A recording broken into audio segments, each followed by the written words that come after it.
adult. Okay, good morning, everyone. Good morning. Did you have all the breakfast treat? So it's time to know more. You got it from Dr. Salante and also Isa Litan and Victoria Fernandez. O, sige. Ako naman siguro. It's time to know all about it. From Pag-asa or from Marites? Okay, ito na. So, the world is facing a triple threat with a convergence of 3 viral infections, namely influenza, COVID, and now RSV. Parang responde de silver play. A virus giving an invitation, ganun ba yun?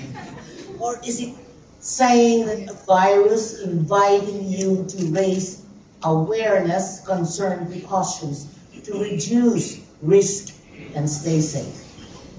Okay, so the speakers, as I've said before, Dr. Solante, Dr. Fernandez, and a little of course, my dear, beautiful Isa Litan. They've spoken about RSV, respiratory syncytial, ano ba pronunciation ito? Pugak-pugak. Ano kaya ang nangyayari? Kinapakos? Oo, mapagpapakos. Let's start road. That's okay. I will be your microphone. No. I can have no. Thank you very much. Para kakanta lang yan. So, usually the cold-like symptoms, however, which can cause serious illness in infants, young children, and older adults. As I've said earlier, nandun po ako sa kategorya ng 9.2 million na older adults. So that's why I'm standing here for that. And I'm willing to share with you my personal journey. Wow. We're going to take you a trip to my personal journey. Okay. Siyempre, ang personal journey, I will share the struggles I had with my medical conditions and finally realized my health fragility. Okay, a person with comorbidity has 2 or more significant clinical conditions. I am from the media. Mediabetes po ako. At saka natetense din ako tuwing nagkakaroon ng show, kaya nag-hyper po ako. Hypertension, meron din ako niyan. So diabetes, marami pong jokes na ang diabetes meron tayong tinatawag na harmful stigma. Well, ayun na yung self-blame, tapos the rising. Meron pa rin tayong mga you are ripe for ridicule. Dahil kasi most of the time, a sea of people believe that you have that because it is caused by your gluttony. Ay, masakit sa akin yan. Hindi ako gluten. Goodness gracious. Diabetes is not a personal failing. Diabetes is a disease that can already feel like a full-time job. Like you have to know your carbo content. Checking your blood sugar 4 times a week. Prick ka ng prick. Na-deflate na ako sa ka-prick. Kaya nagpapavulcanize na ako ngayon. Ako, tapos sa kaka-google mo, knowing how to manage your diabetes. Google people, reading books, how to manage it. Naku, it has ripened by cataracts, ready for harvest. So, in the high cost, keeping up with a cabinet of medications and supplement, hindi biro-biro. Ang taas na ng mga medicine ngayon. Thanks for Suki Senior of Mercury. Jokes around the hypertension, meron din bang stigma dyan. I just recently visited my doctor, si internist cardiologist. Sabi niya, oh, tapos na ba yung blood profile mo? Ah, yes, doc. Sabi ko gano'n. Ano, oh, ito, high blood pressure, high cholesterol, high anxiety. Sagot ko, Doc, getting high is no fun. Bakit? Sabi niya. Dok, kaya ang Dr. C mo. Ay, tapos yung mga binibigay mo ng mga branded medicine, ako, high din ang presyo. But okay lang talaga, sinabi ko na kanina pa. Kay Suki Senior ako sa Mercury. Kaya nagkakaroon ako ng mga 20% discount. Now, how medical conditions, should I say, affected my family life? I'm missing occasions and then emotional impact on your loved ones. Ay, personally to Ay, sige na, sasabihin ko na rin. I'm not married. I've always been single ever since I can remember. But I still go on dates. Oh, laban kayo? Sino ikaw? Mamaya na kayo mag-usap. Okay ako. Okay. Game ako dyan. Before, pag nagde-date ako, ang gusto kong pwesto, sunod malapit sa window para nakakita ka ng view. You can see people walking hand in hand, HHP, SPS, hand in hand, pa-swing-swing pa, nakikita mo sila, no? Tapos marami ka nakikita. Pero ngayon, pag nakikipag-date ako, gusto kong pwesto sa restaurant, yung malapit sa CR. Papunta pa lang ako sa CR, 2 beses na ako nag-stop sa isang gasoline station para dahil na sa akin UI, urinary incontinence, LBC. Hindi express padala ng LBC. LBC, loss of bladder control. Ay, talaga naman. Tapos pag nakikipag-date ka pa, pag diabetic ka, ito siyempre kung bubuksan mo yung menu, ay, tapos nakalagay, dapat, sabi ng doktor, fat-free, gluten-free, cholesterol-free, dairy-free. Ano na lang makakain ko? Side salad? Ay, naku. Tapos ang waiter pa, bigla akong katanungan, what do you want to have for dessert, Mom? Cake? No. I said, chocolate parfait? No. Souffle? No. Crabs? No. Custard pudding? No. Mouse? Mousse? Mousse? No. What's your choice, Ma'am? Green tea. Bakit? CMD ako eh. Ano yung CMD? Comorbidity diet. Okay. Ngayon, siyempre, pag ganyan na ang iyong condition, medical condition, you will ask yourself, ano nangyari sa'yo for you to change your attitude? Para magbago ka at magkaroon ka ng parang attention sa iyo to manage your medical conditions. Turning point. November 2021, I was hit by COVID-19 Delta variant. I was hospitalized for 15 days sa lung center of the Philippines.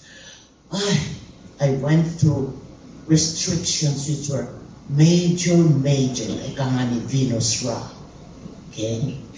Known for my being a stand-up comedian and as a dedicated educator of communication skills for 17 years, I was silenced with a breathing machine attached to my genetically constructed flat nose. Deprived of good sleep due to close monitoring of blood sugar, chest x-ray, checking temperature.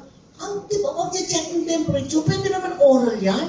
Pero yung naka-assign sa akin na nurse, laging lalagay sa kilikili, nakikiliti ako, para ako makakatulog. Ay, sabi ko sa inyo. At ito pang isa. Naku, yung medtech na kumukuha ng aking blood extraction, mupo ba? Bakit hindi siya makatarget? Ewan, talaga nagme-miss talaga. Sabi ko, ano ba nangyayari sa akin dito? My both arms, they turned black and blue. And it was like I was a remnant from a wrestling fight. Hindi ko talaga alam. And to top it all off, I was deprived of access to my comfort food. Everything they served in the hospital tasted like paper. Even though, I even thought that my Vision was impaired, limiting me to recognize only the white collar. Nurse dadating white, doctor dadating white, medic dadating white, naka-white, lahat, pati utility naka-white. And as to bodily function, my urine output was less than normal. And my BM was called Consti the Rock. Worse, disposable diaper was too hard to handle. It gave me bed sores. Ay, naku. Ano kaya mayayari? Ano bang ginawa nitong pandemic sa aking buhay? It was a wake-up call for society to change. No? Na-alert yung mga tao to a problem, a danger, and the need to make an action plan. Parang ganun. So, kailangan maging proactive ka sa iyong health. Focus on the quality of life and promote coping with comorbidity disorder. So, yung aking tandem na diabetologist, endocrinologist, internist, cardiologist, and I follow their prescriptive advice or action plan, as Dr. Fernandez said something. It was a strict lifestyle regimen. So, kailangan mag-exercise. Mag-exercise naman ako 4 times a week. Like I have a stationary bike and I have a glider.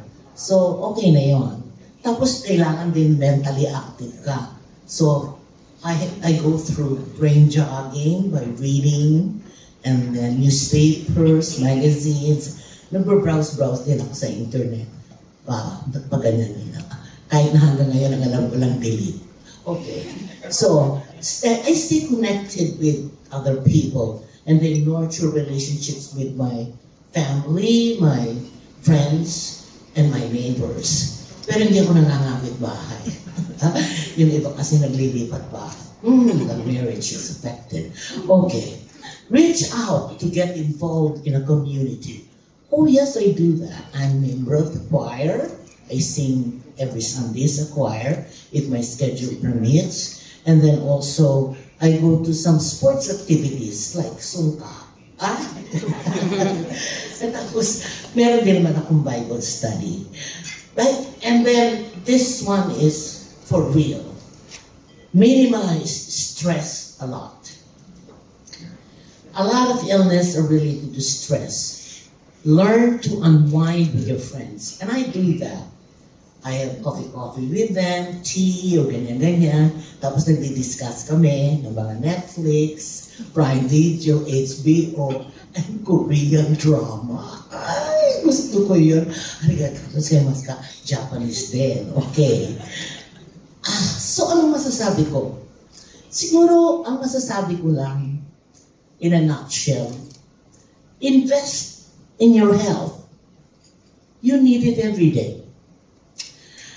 And for all of the above that I mentioned about staying alive and physically and all those things, just use it. Don't lose it. And I think I guarantee you that you will have and stay happier each day. Now for the conclusion. Berna, naka 10 minutes na ba ako? 15. Naka-time ba? Okay, sige. Dadalihan ko ito. Conclusion. Okay. I'd like to thank Tony, Berna, and Savannah for embellishing my profile and embellishing and rehashing some of it. And thank you also, Isa, for taking time out to really correct my birthday. It's not April, but it is really April. No, thank you. And so I was honored with trophies, recognition awards, and the most priceless recognition to this date is to be honored and crowned the Queen of Maintenance Medicines. With this crown and scepter that will symbol power, hand in hand together with GSK, doctors, healthcare givers, we have this mission and vision to unite science technology, and talent to get ahead of a disease together, we aim to impact the health of people. We shall overcome. Thank you very much. Nanette in the door! Follow her on TikTok. What's your handle in TikTok? They want more. They want more. Okay. Magkakaroon na ng panel discussion? Opo. Mukha na akong panel? Hindi. Pero I think they want more kaya they want to follow you on TikTok. You want to TikTok to. Andyan ang manager ko. okay. All progress details